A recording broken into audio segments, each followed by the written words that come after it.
Today I want to show you my current video setup that I've been using intensively since the beginning of this year. It's a fairly simple setup: the camera, one lens only, one filter only, and one mic only. It's actually not that different from what I used before, but I think the seemingly small changes have made a big difference for me personally, and so I think it's about time to update you. Let's go.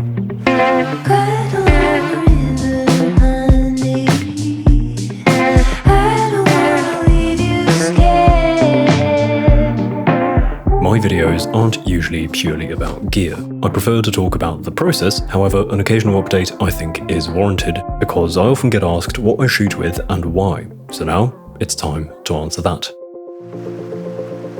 One important thing I need to clarify first though is that today we are talking about my main video setup, the camera setup that I use to shoot these YouTube videos.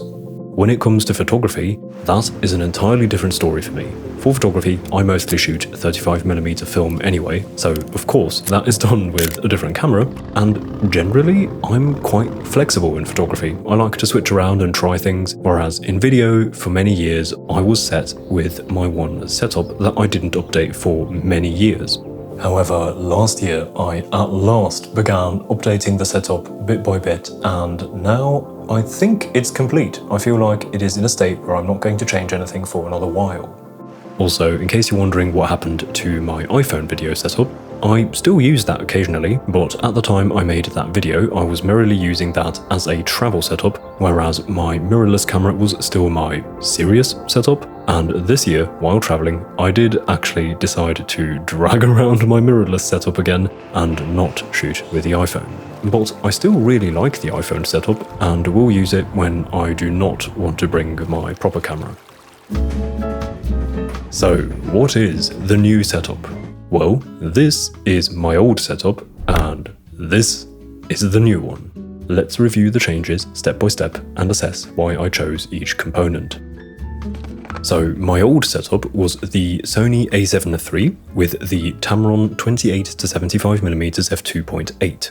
On the lens, I stacked two filters, the Moment CineBloom filter at 10% strength, and the Moment variable ND filter that goes from ND4 to ND32. Lastly, for my audio, I simply used the Rode Video Micro. This setup was absolutely incredible.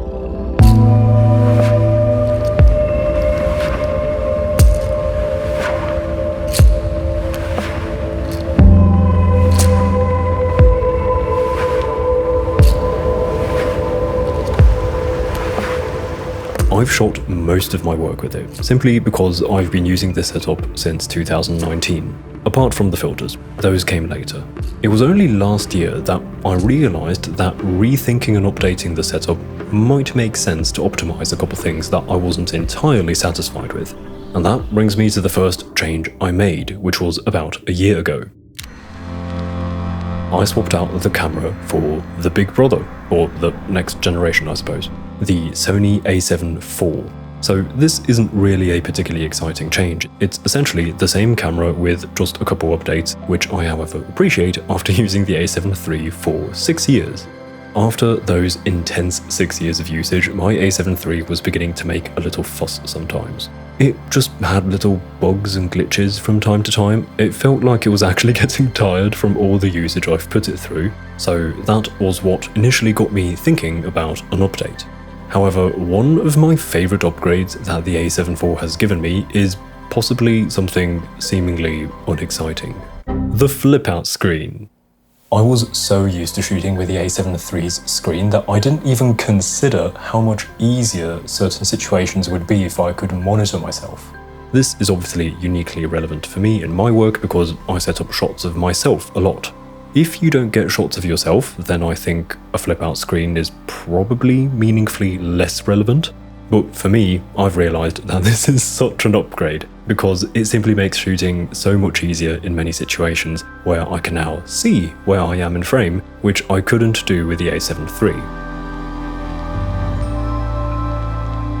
And that is actually all that really mattered. I needed a fresh camera that wasn't overworked and a flip-out screen. I suppose one other somewhat relevant update is that I can now shoot my 4K 25fps video in 10-bit colour, not just 8-bit colour. However, if you know me, you know that I don't really care about that. I think this might be a little bit of a hot take, but 10-bit video is completely overrated and should be considered a luxury, not a necessity, at least in my opinion. I do not shoot in log anyway, which is arguably where this does become a bit more relevant because a picture profile like S-Log3 was designed to be used in 10-bit. But I shoot in HLG3, and I honestly do not see or feel a difference between my 8-bit HLG3 footage from the A7 III or my 10-bit HLG3 footage from the A7 IV. The, in my opinion, more significant updates to my setup are the next ones.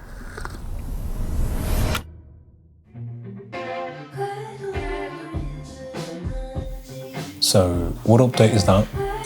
Oh, this isn't the update. I'm just listening to my favourite song from my last video. Oh, can I join?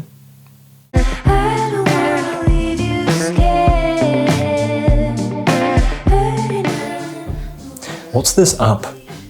Epidemic Sound, of course. If you've watched my other videos, you know that music is a very important element of my work. And in case you've ever wondered where I find all my music, it is all from Epidemic Sound, who are sponsoring this episode. I've been an intense user of their platform for 7 years at this point, and the reason is simple. Their soundtracking platform is great. It's basically a massive library of music, all sorted and categorized in genres and keywords, which help me find exactly the feeling or atmosphere I'm looking for. Nowadays, they've grown their library to over 55,000 premium tracks, made by human artists. Nowadays, it's worth clarifying that, and they offer over 250,000 sound effects. Everything is restriction-free, so that I don't get copyright claims on my videos. Quite a lot of my very old videos have copyright claims on them because I didn't use Epidemic Sound back then. Over the past years, they've also been working on new features. One I've found particularly useful is the AI search assistant. I give it a detailed description of what I'm looking for, and it will go through the library for me to find fitting tracks. You know my music selection. I don't want music that sounds too generically stock music-like. I want actual artistic music, and Epidemic Sound is great for that. So if you need music or sound effects for your videos, I highly recommend checking out Epidemic Sound. Click the link in the description and use code TEO at checkout to get 50% off of Epidemic Sound for 2 months. This offer is valid until September 30th. Thank you so much to Epidemic Sound for sponsoring this video. The next change I made was my filter. This, however, was honestly more of a pragmatic change. It doesn't really affect the look of my footage. For my old setup, I screwed the Moment CineBloom filter onto my lens and then stacked the variable ND filter on top of that. I did this for the simple reason that I need an ND filter to be able to set my shutter speed at 1/50th, even on a bright sunny day, in order to get some smooth motion blur, and I just really like the way the CineBloom filter at 10% strength softens my footage a little and makes the highlights glow. However, stacking 2 filters on my lens was not particularly ideal, and Moment luckily designed a new filter that combines the two. So now they offer a variable ND filter with the CineBloom filter effect integrated in it, a 2-in-1 essentially. So I switched to that, and now I only have 1 filter on my lens, but the effect is the same. Then let's talk about the lens, because I was quite excited to update this. Previously, I was using the Tamron 28-75mm f2.8, which is an incredible lens. The range is super flexible, the image is clean, sharp, and the constant f2.8 aperture is fantastic for working in situations where you want to either blow out the background or capture more light in darkness. On top of that, the autofocus, despite this being a third-party lens, worked perfectly with the Sony.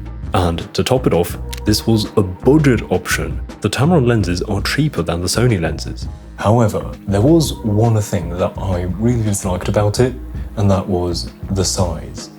It's not gigantic, but pretty bulky, and for someone like me who temporarily switched to an iPhone setup for the convenience, this lens is just annoyingly sized.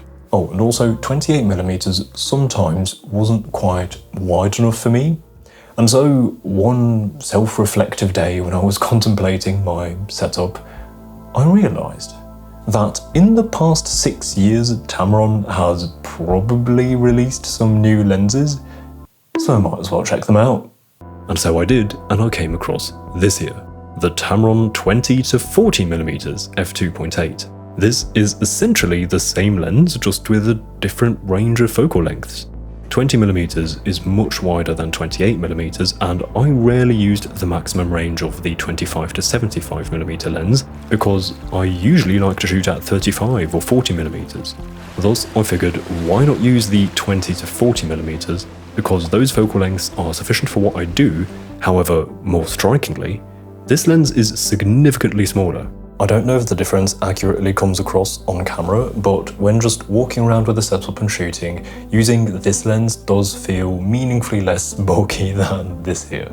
Plus, since using this lens, I've really come to appreciate the 20mm focal length. It's been amazing for me personally to have this wider angle available at all times, so I actually really enjoy this change of lenses. And now, it's time to show you the update that actually excited me the most. The microphone. My old setup used the Rode Video Micro, which is basically Rode's entry-level cheap shotgun mic, and it is phenomenal for the price. I just plugged it into the A7 III and the mic was ready to go, and the audio it captured with the A7 III was really good.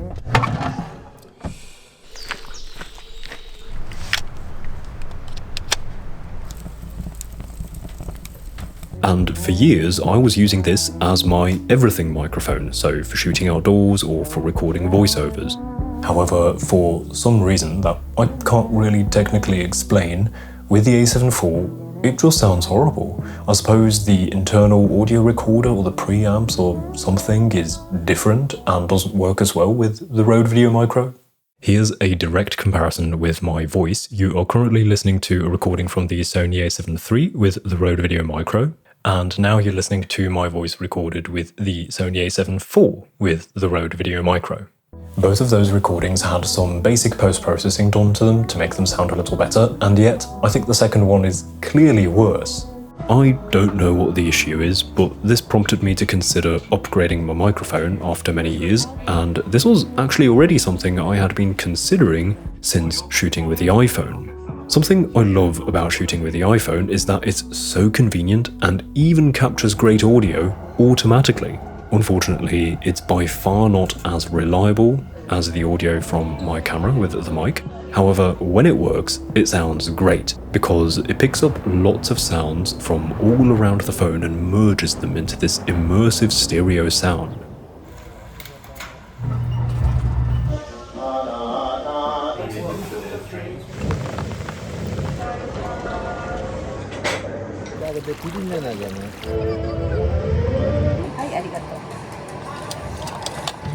And so I thought, maybe I should get myself a proper stereo mic instead of using a mini shotgun mic, because then I can effectively capture the atmospheric audio that is more immersive because it doesn't concentrate on only what is in front.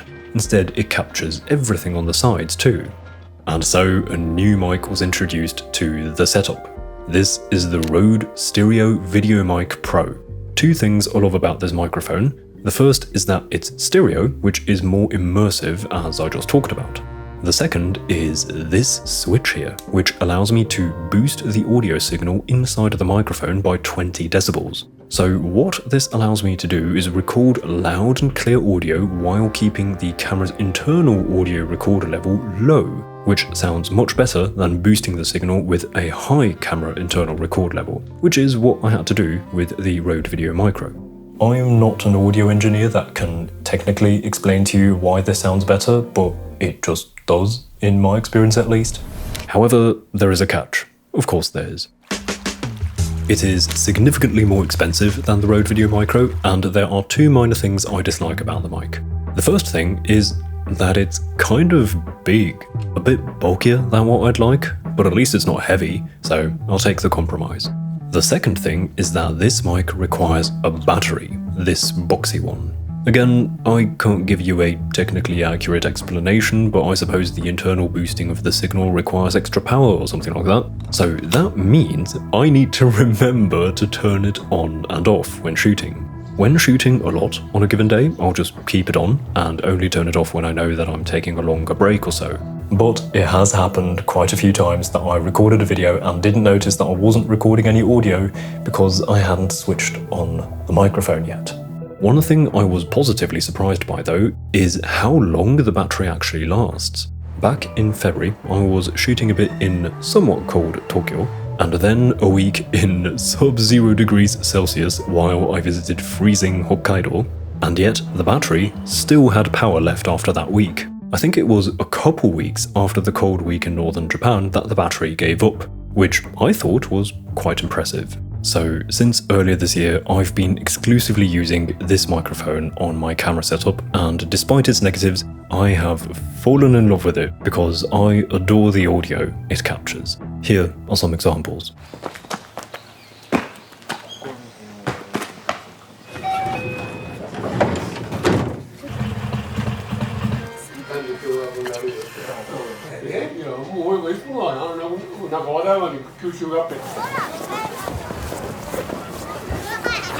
I think that sounds pretty good.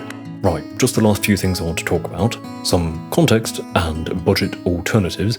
However, before that, seeing as I have you here towards the end of the video, can't be that boring then, allow me to make an exciting announcement. I finally made my own colour grading lot. It's taken bloody ages, sorry about that, but it's finally done. This is version 1 of my TC base look lot, which, as the boring name suggests, is the base look that I work off of to colour grade my footage. It's available on my Patreon, so if you've been considering to check out my Patreon for the Lightroom presets, the technical deep dive videos and such, there is now one more thing that I offer there, my lot. In case you're interested, there's a link in the description. So that is my current setup and the reasons why I changed. Some important context for you. This is, in my opinion at least, absolutely not a beginner setup. So if you are a beginner, do not think that you need this setup to achieve good looking or good sounding video. I've been building out my setup for many years at this point, and back when I bought the A7 III, that was literally my dream camera, and I still think it is incredible even today. So if you want a similar setup as this but want to keep the budget a little smaller, then I think my previous setup is still a fantastic choice. As said, I used it for 6 years and all my updates are not game changers, they're merely optimization. On the topic of budget alternatives, by the way, I haven't been looking around at the camera market much because I was set, but I have seen some incredible looking cameras that to me look like good deals. If you're looking to keep the budget a little smaller, and there's one offer that stands out to me. So I'm just using B&H camera to check the prices. This might be different in your location. The A7 IV is selling body only for $2,000, while the A7 III body only is selling for just a $300 discount at $1,700. However, there's also this here, the Sony ZV-E10 II. This appears to me like an APS-C sensor version of my Sony A7 IV. It also shoots 4K 10-bit, but for a price of just $1,300, and that includes a lens, unlike the other two, which you buy and still can't use because you need a lens. So there seems to be quite a price difference just to shoot full frame, which, at least in my opinion, is not that important. So to me, this deal looks incredible.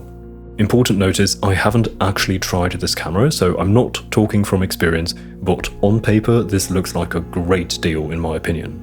Oh, and by the way, I'm not sponsored by Sony or anything, I'm just a Sony guy and know way too little about Canon's cameras or Fuji's cameras to give you a valuable opinion on those. But knowing Sony pretty well, I am rather confident that this ZV-E10 II is pretty good. So yeah, just wanted to include that in this video in case you're looking for a budget alternative.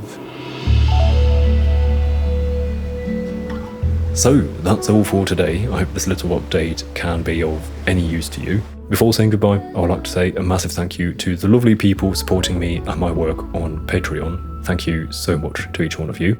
If you're interested in my very first and new lot, Lightroom presets, tutorials and stuff like that, you can check out my page via the link in the description. With that said, I hope to see you again soon. Until then, goodbye.